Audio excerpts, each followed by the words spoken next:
Association, and we're happy to host this District 5 City Council debate, discussion, friendly conversation. This is exciting because I think we've done 4 of these. They were all on Zoom. One of them was Zoom bombed, at least, maybe 2. Not as bad as we've been seeing with the City Council, but still unnerving. And so not only is it wonderful to see everybody in person, but it's really nice to not have that threat in this room. So I'll moderate tonight's debate. We'll do no more than an hour. Our plan is to do a set of questions that the board has prepared with input from others that we'll do 90-second answers to start off. We'll have a yellow 15-second left and a red time is up in each of those. So try to keep it moving relatively quickly for folks. We'll certainly have opportunities to readdress issues later in the debate. And as John said, we will try to get to some of the questions from the crowd. So it's really exciting that we have that opportunity. So Kate Sykes Matthew Buonpane, thank you for running for District 5. I'm sure we all appreciate that. And thank you for coming here to talk to us today. So the first question is hopefully a bit of a softball. So if you could start with Matt, tell us something about you personally. How long you've been in Portland, what you do for fun, what's your occupation, what are you here? Yeah, so my name is Matt Buonpane. It's very nice to see everybody here. Thank you very much for coming and being engaged in your local democracy. My wife, who's somewhere in the back there, Zani, and I live in Riverton, which is obviously in Portland in District 5. I've lived in Portland since 2015. I grew up in Kennebunk, just a half hour south of here. And hobbies, I don't know if that was on the list, but hobbies include working and researching political policy. No, I'm kidding.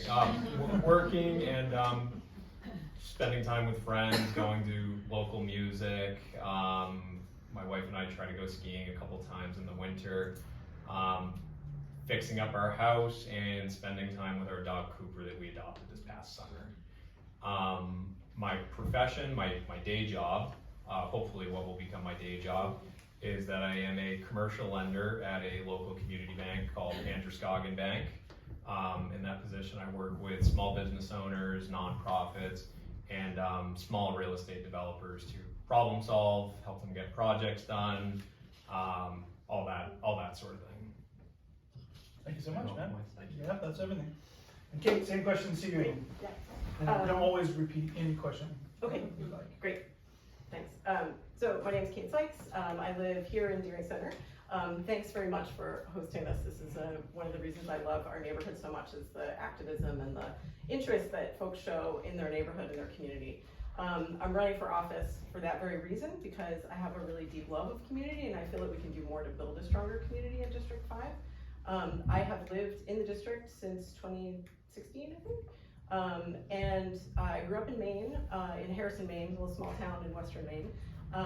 When I came back to Maine, first of all, it was very difficult to get here. Not easy to, once you go off to college and start working, come back and find an affordable place to live. And that really ignited my passion for trying to make sure that we make Portland a livable place for middle-class people. And so that's really why I embarked on a political endeavor. I've been working with local organizations and local residents for the last 10 years here, working on policies around minimum wage, protecting tenants. I helped to found the Portland Clean Elections program, which I am using to fund my campaign. And what I do for fun is I love to bike on the trails in District 5. We have an amazing amount of mountain bike trails here, and hang out with my husband. Thank you so much. You got it on there. So one thing that's happened since the first debate is now you need reading classes.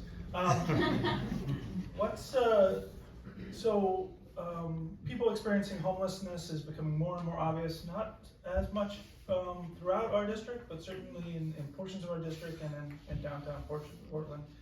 So please, starting with Kate, talk to us about what you think city policy should be on this matter, and how should it be carried out in addition to the policy itself. Just the policy in terms of regarding homelessness Yeah. specifically. Yes. Yeah. So I just want to start out by saying that I feel that everybody deserves a home, and that I feel that housing is a human right, and that we are looking at a failed housing policy in the United States going back 50 years, and that this is the result of that failed policy. We've defunded our public housing. We no longer build public housing anymore at the federal level, and we've put that in the hands of private developers. Private developers have left us 10,000 units short in Portland, and with the ending of some of the pandemic protections for renters and other protections, it's wholly predictable that we have an epidemic of homelessness. My feeling is that everyone deserves to feel and be safe in our city, and that we've actually asked our law enforcement to do too much to try to solve this problem already, while underfunding public services, healthcare, mental health, addiction and substance abuse disorders. And so I do not support a law and order approach to homelessness. I do not support sweeps. I feel that that only re-traumatizes the homeless population, and what we need is a humane, informed public health approach to this. We need to be engaging the work of mental health professionals and medical professionals to address some of the bigger problems around substance abuse. So Kate, I'll give you an extra 30 seconds, just complex issue, so in terms of policies that you would really advocate for, and Yeah. same thing for you, Matt. Yeah, so I would end the sweeps. That's something I think is really important, and I think we also need to look into a spectrum of housing alternatives, including potentially a sanctioned campsite. This is something that I know is very controversial, but I don't think that we can have anything off the table at this point. We really need to, to provide the solutions, and so I'm willing to discuss anything at this point. Great. Matt, same question to you. I'm happy to repeat it too. So the homelessness crisis that we're currently experiencing and have been experiencing for some time now, I think represents the intersection of multiple crises that are unfolding across the United States and certainly acutely within Portland. So that is an acute housing shortage and a drug use crisis, and then pandemic era benefits, mainly for renters, lapsing at this point. So we're really seeing this problem come to a head, and we're seeing it reach critical mass. Now, I think the homelessness crisis is very visible to anybody who travels throughout Portland every day. So I guess I'll start with what I am not in favor with, and then I will move on to what I do feel are productive measures to get the problem more under control and start to resolve some of this. So I also feel that sweeps are not productive. I think that sweeps worsen mental health outcomes, they worsen recovery outcomes for individuals living in the encampments. Whatever the solution is to this, and I do obviously have some thoughts on what the solution ultimately will be, we need the trust and the buy-in of the individuals who are in those encampments. And every time we conduct a sweep, it destroys that trust. So sweeps, I think, are, for me, for the most part, off the table. I do also feel that a sanctioned encampment is not a productive solution to this.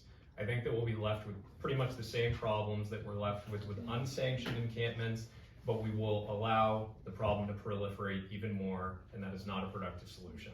So what I am in favor of is collecting much stronger data on individuals who are living in the encampments. When somebody becomes homeless, whether it's circumstantially or chronically, it's not because one thing went wrong, it's because a multitude of things went wrong.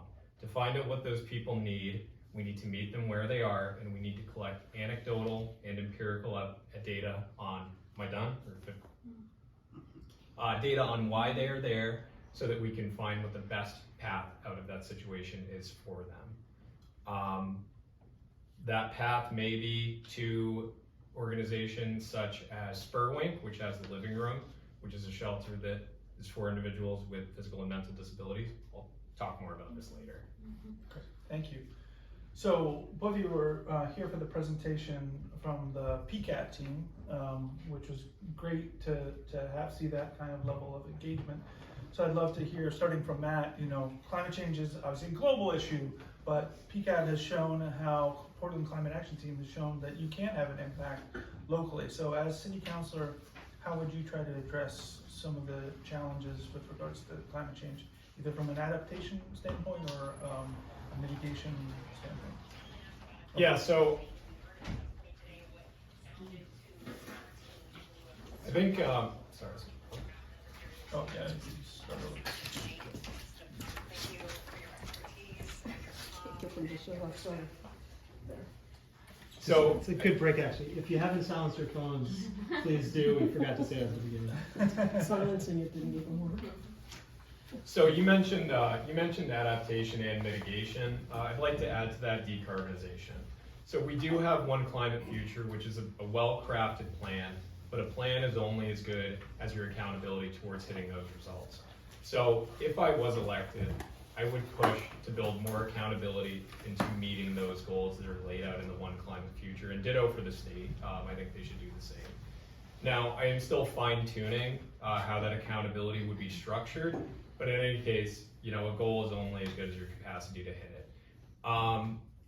I think that there are a few market mechanisms that I would really like to expand for addressing climate change. One of them is obviously RECs, which renewable energy credits, which Bill spoke about before we started the forum today. In addition to that, CPACE financing is a very strong mechanism for building in green tech into existing structures. It's something that I look at and think about very often as a commercial lender. There is a hang up there, and that it is treated as a tax assessment, which means banks are in a subordinate position to that financing, and it makes it very difficult to carry it out.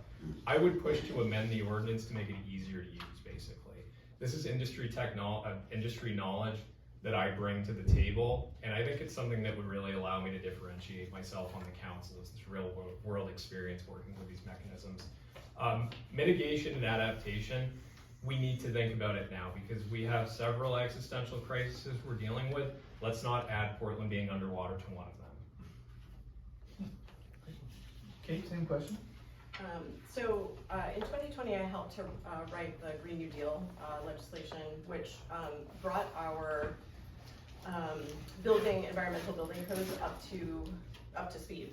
They were 10 years outdated. We've added an evergreen clause to that, so that means that the buildings that we build will continue to be at the top certification. So we're talking about LEED certification, but we're also talking about other ways to certify buildings, such as looking at living roofs and other ways to certify. So it's not exclusively for LEED. We also put into that legislation a fossil fuel infrastructure report, and that is really the first step in creating a fossil fuel ban in our city. And I think that we need to really think big around this and use that fossil fuel infrastructure report to measure what we have currently for infrastructure here in Portland and to work to reduce that infrastructure. And this is something that I think, unfortunately, I don't feel that the Sustainability Committee has actually gone as far as they should with the infrastructure report. I think that if I were on that committee, if I were on the council, I would insist that we do more to really study our infrastructure, because that's something that needs to be scaled back. The other issue I think we need to look at is our jetport. Recently, the city manager said that we were going to grow our jetport in another few years, and I don't think that we should do that. I think we should be scaling back, or at least having green fees associated with travel to Portland so that we can fund other projects. Thanks, sorry.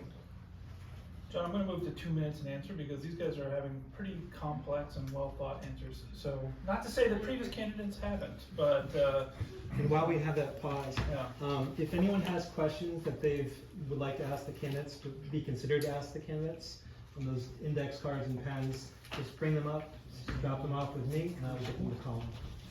Thanks. Okay, next up, so it's no secret that in Portland, rent prices are unaffordable to many. So I think we are starting with Kate this time. Do you support the city's current rent control ordinance? If so, why? And if there, and are there any other policies you'd like to see passed? And if not, what you'd like to see changed? Yes, I do support the city's current rent control policy. I think it was something that we desperately needed to implement, and I was actually on the campaign that helped to write and implement and pass that policy. So I'm actually really proud of the work that we've done around organizing tenants and advancing protections for their unionization. I think that's also another protection that we need to give to tenants. You know, I believe that the rent board has also been a great addition where there can be some adjudication between tenants and landlords around issues that come up, a place to talk things out and really figure out, you know, how we can support people and make sure that folks stay housed. I think that the case for rent control is only increasing, and so I do support a no vote on question A. And I look forward to hopefully working with the rent board on making sure that we can fine tune this policy if anything comes up that should need to be addressed. And yeah. Anything in addition that? In addition to the existing policy, like anything more than? I don't have anything to add. Okay, great. Yeah. Matt? Yeah, so broadly speaking, I was in favor of the rent control ordinance as it stands right now. Rents have become unbelievably expensive in Portland. This isn't a secret. The first apartment that I lived in Portland when I first moved in 2015 was about $1,100. That exact same apartment rents for about $2,400 now, less than 10 years later, which obviously is a massive increase. So I do support rent control. I do, however, believe that rent control should be amended to allow for an exception for quote-unquote mom-and-pop landlords, individuals or entities that have 9 or less units. The reason that I feel that way is that I think the 10% maximum cap, it prevents landlords from building up a sufficient capital reserve with which to improve buildings and maintain their buildings that their tenants live in. Big landlords, I don't think have as much of an issue with this because they're able to achieve economies of scale with the number of units that they have. I would be in favor, although I don't want us to have to vote on a new rent control ordinance every 6 months in this city. I would be in favor at a future date of seeing if there are additional tenant protections that should be built in that aren't necessarily related to rent, but have more to do with eviction protection. In addition, I think that ordinances are only as good as the city's ability to enforce them. Similar to short-term rentals, the city, I think, needs to increase its capacity to enforce these rules and respond to complaints from tenants. So that's an additional caveat that I would add. But just circling back, in general, I'm in favor of rent control, and I most likely will be voting yes on question A this November. Thanks. So starting with Matt, sorry to break it to you guys, but as a city councilor, you'll have pretty limited power. But one thing you can do is work with the county and particularly the state to try to get things done. So maybe Matt, give a couple examples of how you might, some hot topics or policies you might really want to focus in on collaboration with the county and or state. Yeah, absolutely. So this is actually a big reason why I decided to run, is that I feel I work well with other people, and I understand that on the council, your power is only as good as your ability to work with others, because you're one of 9 votes. You know, I think that the ways that you go about collaborating with other councilors, other municipalities, the county, and Augusta, this is going to come as a big surprise to some people, but I think it's being kind, polite, approachable, and transparent with your intentions. The obvious stuff that I think I'm very good at. I spoke with the governor today, actually, at a ribbon cutting ceremony in Saco for a business that I've been working with. And I spoke with her about her perceived relationship with Portland, currently, in the past, and where she would like it to go. Hopefully, again, this doesn't come as a surprise to anybody, but I think she would like to see that relationship strengthened. We have huge crises on our hands, and I think partially they are within the capacity of our city to address with our nonprofit partners and with our city staff, but some of them are going to require federal money. Some of them are going to require state money, and we have to be able to reach out and know that we can lean in our relationships that we've built with electeds in those areas to get that, whether it's a housing bond, whether it's a federal grant or a state grant, to work on affordable housing or to come up with treatment facilities for people dealing with the opioid crisis. We've got to work together. I think I have a track record in my professional life, and for anybody here who knows me personally, being able to do that with people. So that's one of my biggest differentiators, is my ability to do that. Thanks, Matt. Kate, same question? Thanks. So my theory of power is that change comes from the bottom up. I am a community organizer, and I feel that no matter how we ask for things, oftentimes those requests don't get answered. We've seen our governor go against labor on several bills that would have really helped, various bills in labor. The migrant health bill, or the migrant labor bill, the Pine Tree Power bill. So the vetoes that are coming out of the governor's office show us that even as we try to work with the state and ask for things as a city, oftentimes they don't materialize.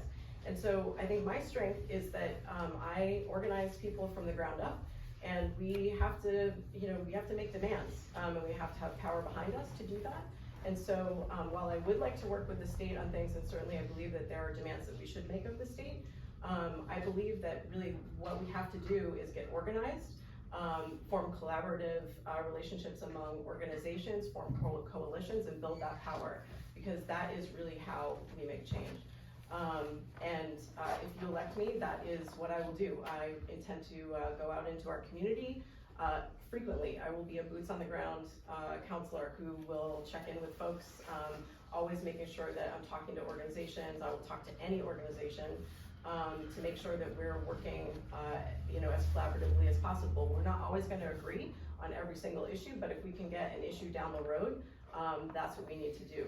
Specifically I have 3 policy priorities. One is childcare. I think we have a childcare crisis looming in Portland, and we really need to have the state support in creating subsidized childcare. This is something that has been done in Quebec, something that we could very easily do here in Maine. We've already gotten quite a bit of state funding for that, but it has not been well coordinated in terms of how it's helping providers and how it's helping parents find those providers. So I'd like to help out with that. Great. And Kate, you're up next for being first here. So public schools are pretty important to many residents of District 5. How would you help improve the communication between the city council and the school board, which sometimes is tenuous communication lines, it appears, or even in conflict at times? Yeah, I mean, I am a public school supporter, and I would want to make sure that the school board, which is the elected body to handle issues that are the nitty-gritty, what needs to happen in our schools, that the people that we elect to do that are supported. Yeah, I would have an open line of communication with the school board members. I'd want to speak with parents if that's something that folks wanted to do. I would certainly be spending a lot of time in the schools talking with folks about programs. And I think one of the voices that's really missing in our city right now is the youth voice. I would love to get youth more involved in city council work, civics work, so that they can understand our government and become more involved and more active in our politics. They're the future, and I think it's important to welcome them into the processes that we're doing. Thanks. Matt? So since I took out papers to run for election, I've spoken with multiple members of the Portland Public Schools School Board, and they all have the same comment to make, and that is, if you are elected, please treat us as your equals in the decision-making process, even though you hold the purse strings for our budget. In the past, I think as you referenced, Colin, that relationship has been tenuous, and members of the school board have felt that they're treated like they're subordinate to the city council, and that is not at all the case. I have enormous respect for anybody who does anything involving education, because it's one of the hardest jobs you can have, whether you're in the classroom, you're in administration, you're a superintendent, or you're on the school board. I think that for starters, I would like to engage the school board more actively and reach out to them as if we're sitting on the same council together, because the schools, the public schools in our city are such a critical aspect of the functioning of a good city. I think that's where I'd like to start, really, is, you know, treating them like equals. I am the treasurer for a nonprofit that works specifically with youth mental health. And what we do is we equip students across the country with what they need to go out and basically hold mental health talks in their own schools, whether it's a middle school or a high school, with the goal of reducing the stigma around talking about your mental health. Talking with our youth volunteers and the youth staff that we employ, one thing immediately jumps out at you. Kids have it really hard nowadays. And people, whether they're on the school board or they're educators themselves, know that, and it makes their job incredibly stressful. So I think we need to give them what they need to succeed, whether that's higher pay for the educators themselves, or you know, the voice that school board members want to feel that they can operate and make the best decisions for their schools. Great, thanks so much. So a lot of us in District 5 love our green space, especially when it's well managed. So Matt, you're first on this one.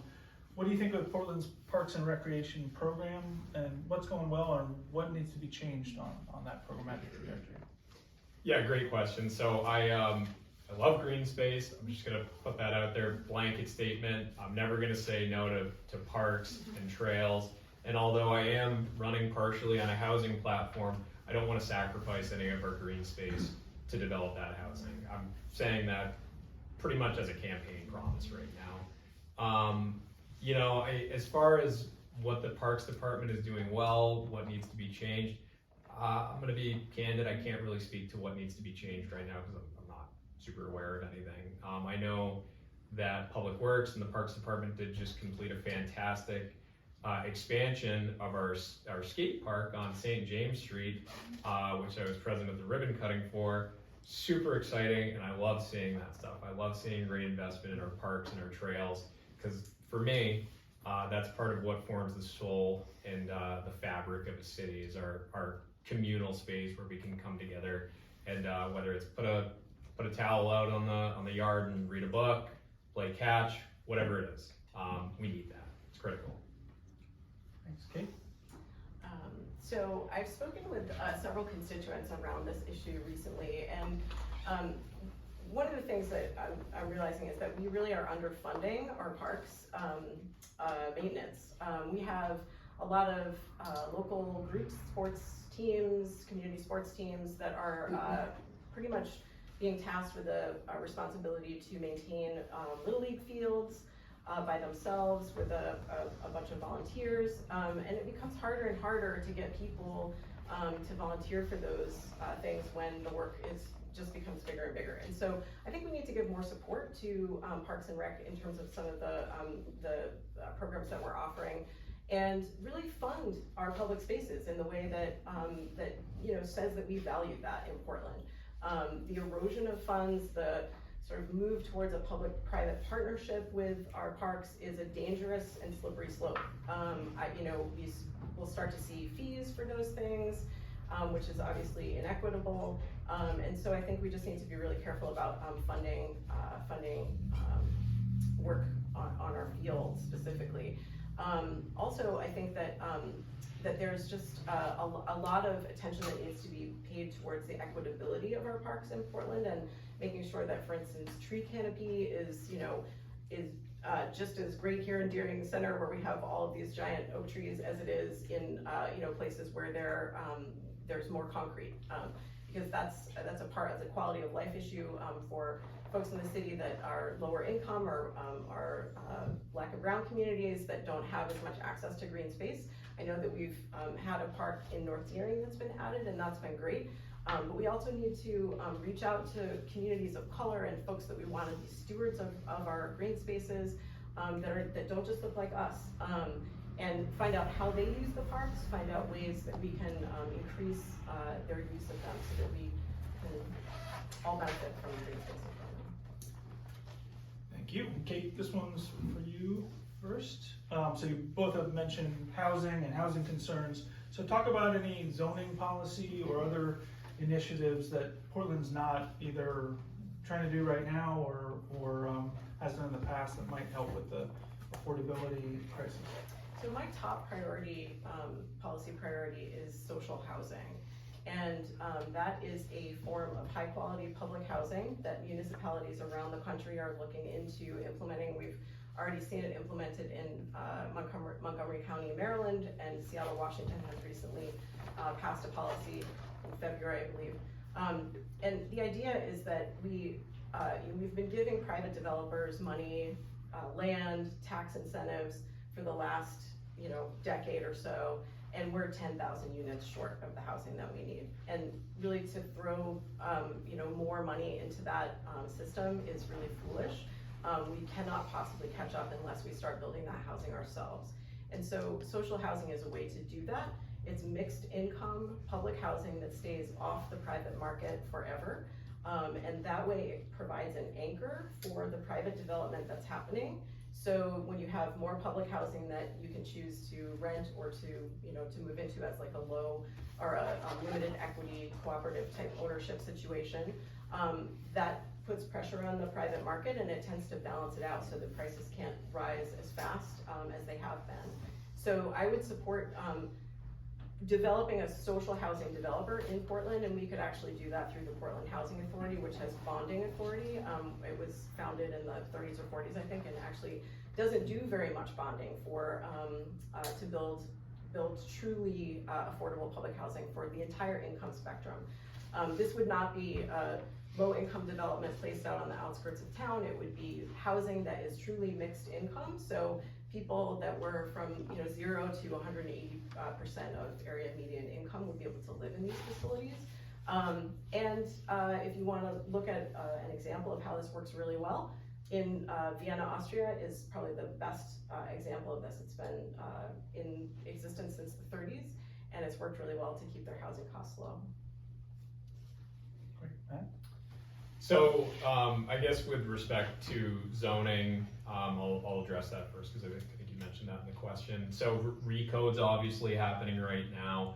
Part of the goal of recode is to make it easier to develop housing throughout Portland. I'm a big proponent of doing things like minimizing setbacks, minimizing minimum lot sizes, but mainly along corridors like Forest, Endearing, Brighton, what have you, to make it easier essentially to build. And then in addition to that, I think that our permitting process, permitting and fee process for new developments is out of hand and out of whack. And I experience this every day in my job talking to small residential developments that I finance in Portland. I'll have clients who are working concurrently on one development in Portland and one in Westbrook, and it shouldn't come as any surprise which one is easier to deal with. In addition to that, I am a proponent of a limited type of more public housing, not public housing built solely by the city, but I think limited equity injected by the Portland Housing Authority would certainly be very helpful. In addition to that, I would really like to explore housing co-ops. I do feel that private developers have their place in getting us out of the housing crisis. And if you have the carrot and the stick analogy, I think we've done a lot of the stick part to preclude certain types of development. And I would like to see more incentives given to private developers for building more density along those corridors. I think that a lot of stuff you deal with in city planning is something of a math equation. And when a private developer can't build or won't build a new residential development in the city, it's not because they don't want to necessarily, it's because they couldn't get the math to work. Part of what we can do on the city council is make that math work, and I think we do that with incentives. Thanks, Matt. So we're talking a lot about problems, so I'd love to hear from each of you, starting with Matt, about up to three things that are going well, that trends are good in Portland, and you want to try to keep them that way as city councilor. A great question. So again, the One Climate Future is a fantastic plan. I think statewide, We have seen favorable progress towards decarbonization. We're a little bit behind in Portland, but I think some is better than none at least. We're not where we need to be. In addition to that, one of the great things about Maine is that we have a fantastic network of nonprofit partners, whether it's providers of capital like CEI Fame, or nonprofits in the environmental sector like Gulf Maine Research Institute, Maine Island Trail Association, New England Ocean Cluster, to name a few. We're seeing a lot more private business and private nonprofits in the sustainability and innovation space in Maine that are getting off the ground. And I think that's fantastic because historically Maine has not been associated with a really business-friendly state. And I think that's starting to change. And I think that's really good because I do feel that small business and small nonprofits are the fabric of a city and they're part of what provides the soul of a city. You know, in addition to that, I still see lots of people out walking. And I think there's a lot more awareness now of how important it is to have a walkable city, and I would like to see that trend continue. There are certain places in the city that are definitely not fun to walk. Brighton comes to mind. I've heard Brighton described as a death corridor if you're a pedestrian. Those are examples of low-hanging fruit that we can try to change in the upcoming Recode project to make them more favorable for active transportation like bicycling, pedestrians, stuff like that. So I guess positive things within climate change, not quite where we need to be, but we're getting there. Our heart's in the right place anyway, I think. Walkability, and then the small business environment. Thanks, Kate. Gosh, guys, we just opened our charter. We did some amazing things with our charter commission. We have strengthened police oversight, so citizen oversight of police that desperately needed to be strengthened. We had a situation before where folks weren't really able to oversee what was happening, and now we have that. So that's a really, really positive improvement. Clean elections. We just implemented a municipal clean elections program, and it is allowing folks to run competitive campaigns without needing to have access from lobbyists, wealthy donors, all that. So that's really great. We're strengthening our democracy. We have banned facial surveillance by the police.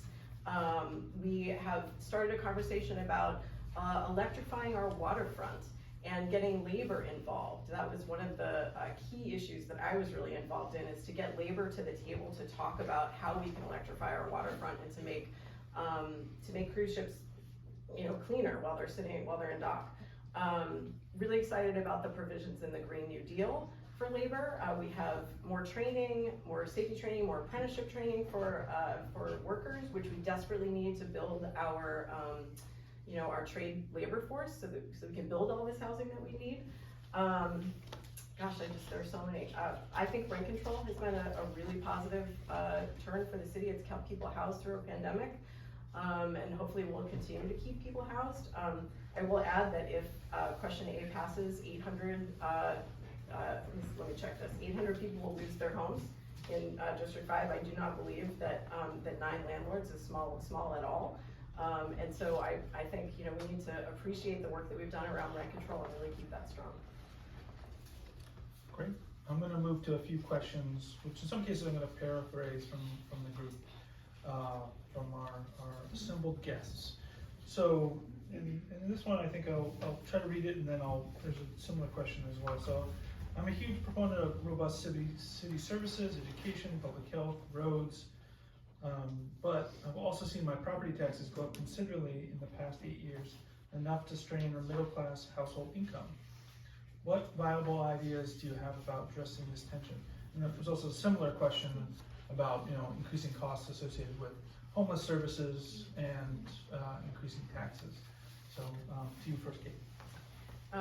So I think what you never see in the budget is all of the cost for not funding city services. And so, I think we have to be really cognizant of the fact that every dollar we spend on, for instance, early childhood education. So if we actually had a city subsidized or state subsidized childcare program, we would spend $1 on that that would translate into $7 that we don't need to spend down the road when we're talking to, how far behind kids are when they go to school.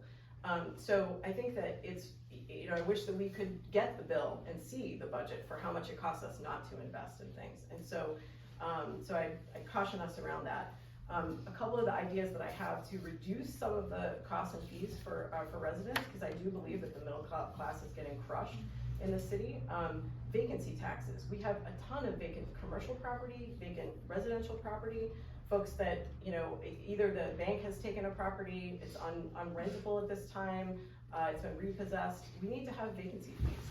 Bangor has implemented that, and we could use that, put that money into the housing trust fund. If it's a commercial property that's sitting vacant downtown, put that into a small business, incentive starter fund. So this is something that we need to look at. The RECs, obviously, from the solar production, I think that's an innovative way to look at how we can, get a little extra money on the side to be able to fund some of the programs that we'd like to do. The other thing is we have a senior property tax relief program in the city of Portland that is eligible for folks that are 62 years and older. I would like to see us expand that to all ages. If you qualify for a senior, or if you qualify for property tax relief or rent relief under the economic, parameters of that program, I think it should be available to people from all ages. So those are a few things that Okay. Matt? So I believe within the trailing 12 months, the line item for total services and response provided to the homelessness crisis totals about $37 million. Health and Human Services, the Health and Human Services Department has had its budget increased to $60 million for the upcoming fiscal year. So I guess I'm saying that because my solutions to curtail that crisis within the city anyway are also going to obviously cost something. However, I'm a firm believer that you're gonna pay for this stuff one way or another. You can pay for it and have something to show for it at the end, or you can throw money at it and not have anything to show for it afterwards.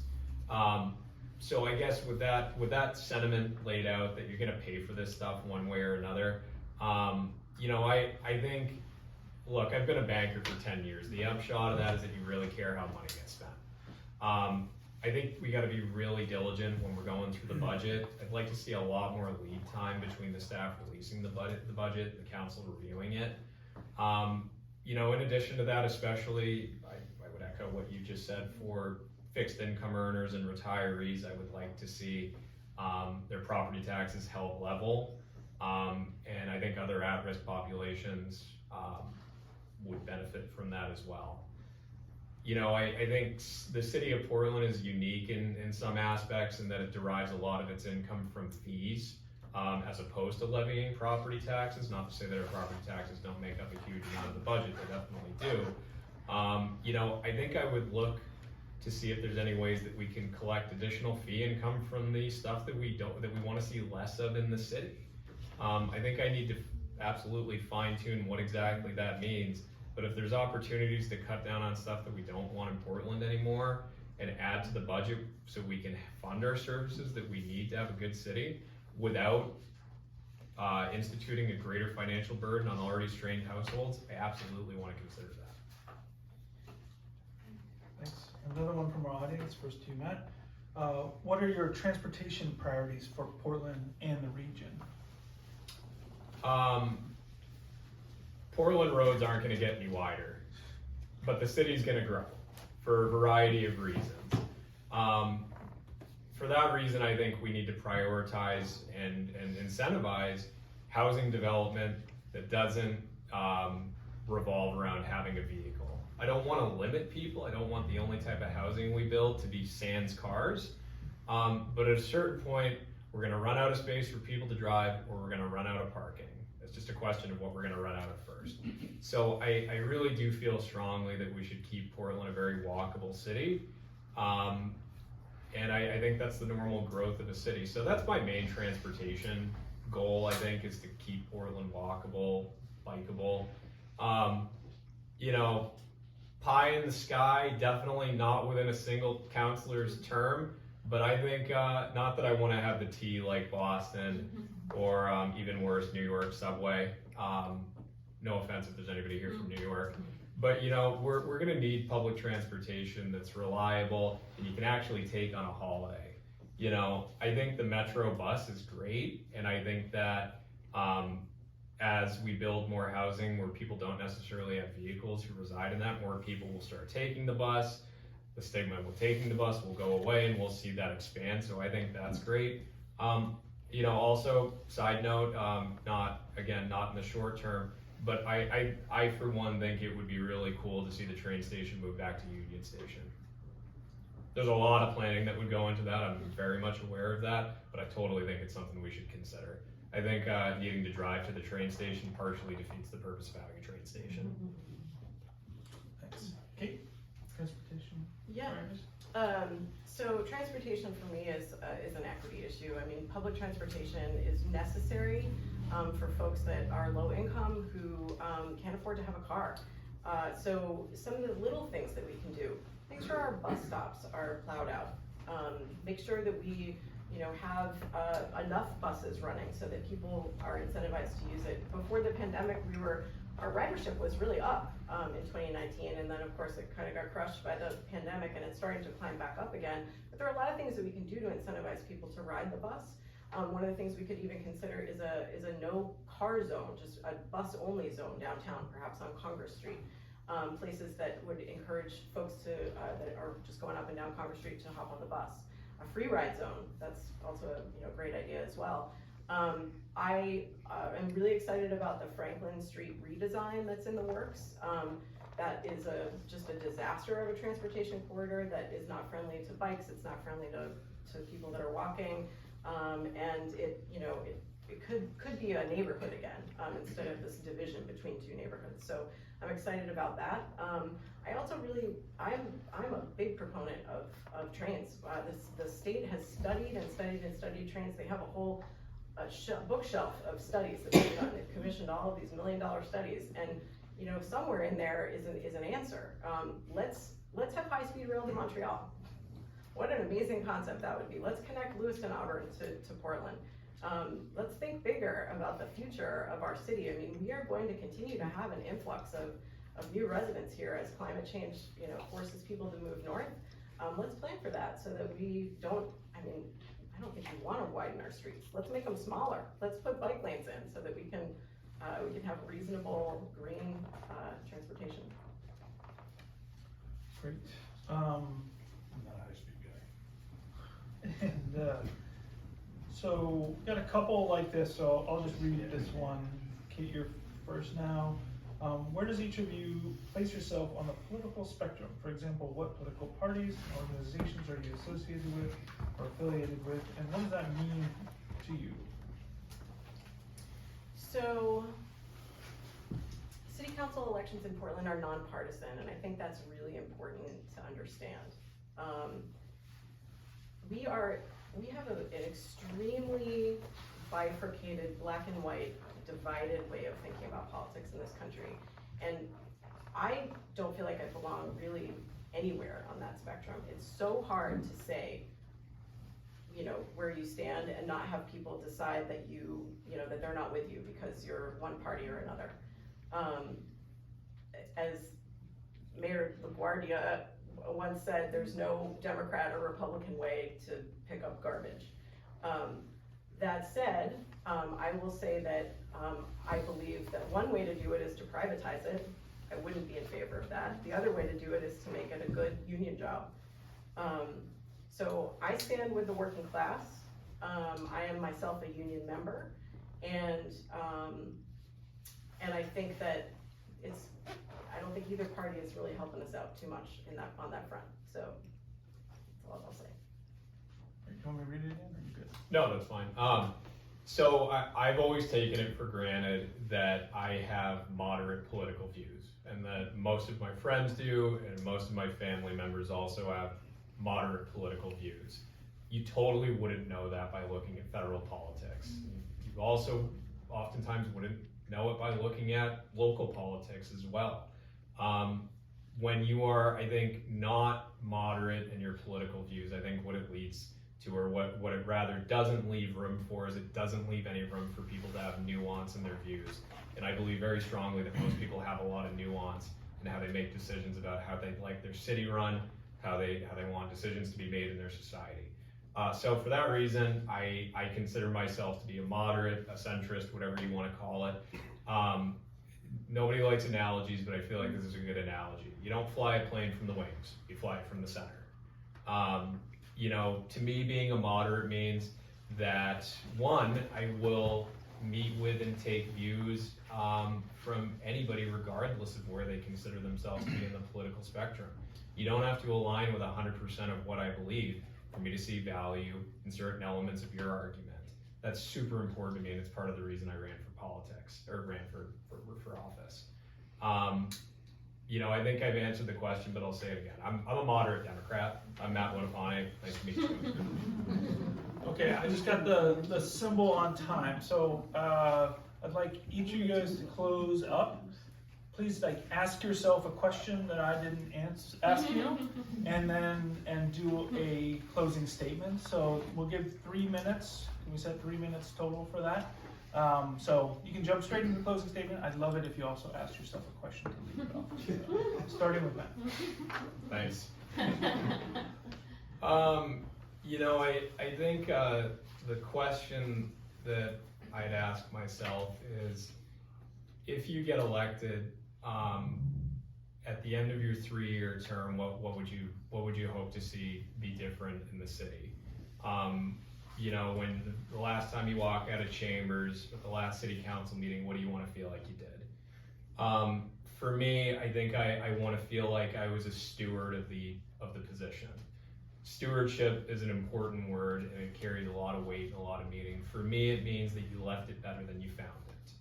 I want to leave the city better than I found it. I love Portland. I've loved the entire time that I've lived here, and my wife and I would like to raise a family here, and I want them to enjoy the city as much as I have. Through all stages of their life, growing up in the public school system, adolescence, being a 21-year-old stumbling down Ward Street, all that stuff is very important to me.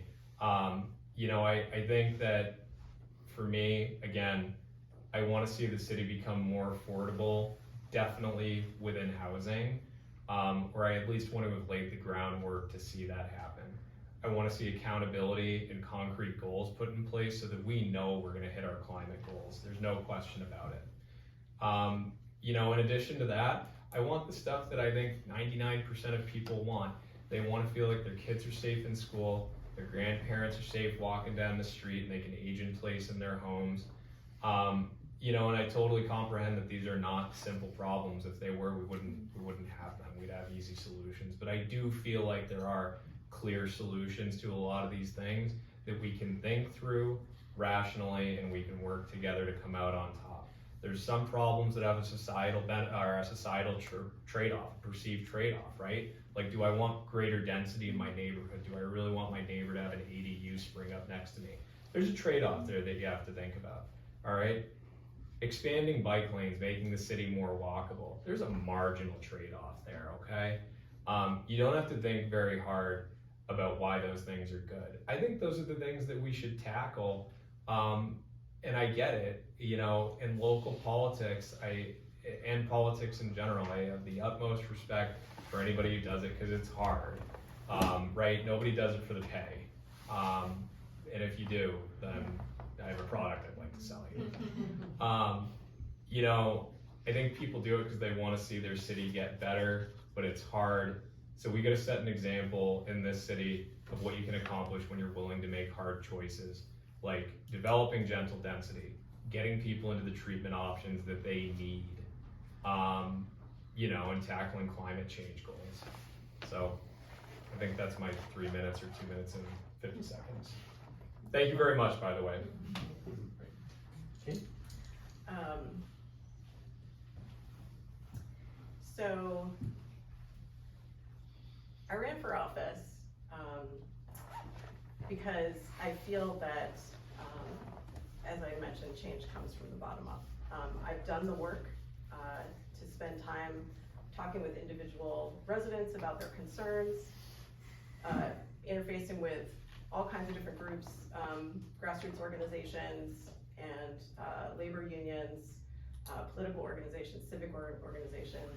And I think that my experience with that over the last 10 years, my track record of policies that we've passed, progressive policies, the fact that we opened our charter, we had the most diverse charter commission that I think any elected body, that we've made inroads into police reform, governmental reform.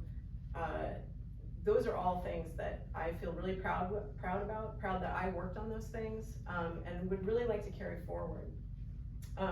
Just to reiterate the 3 policy priorities that I have: expand universal pre-K, get families in Portland the childcare that they need so that moms and dads can rejoin the workforce, and honestly contribute to their family's economic stability. If you have one person out of the workforce for an extended period of time, you have a hard time paying for college education for your kids, you have a hard time saving for your retirement.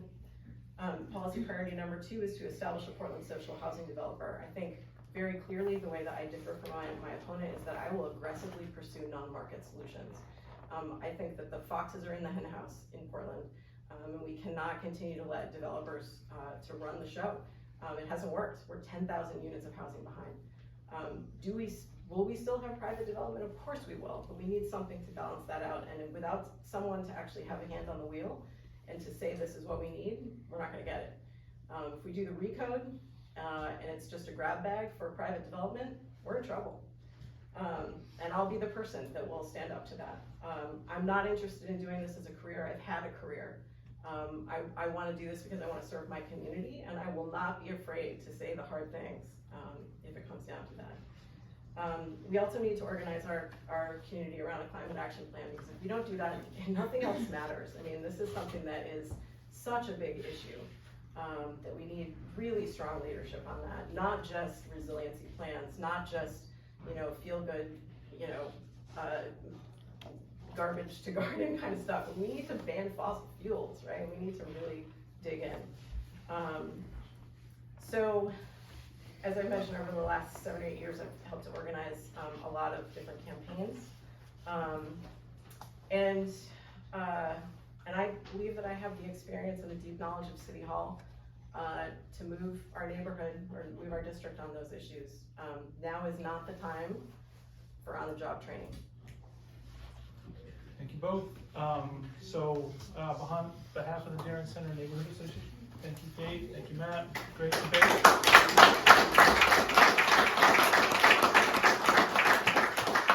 I expect both candidates to be happy to entertain one-on-one questions after. So, thanks. Thank you. Thank you.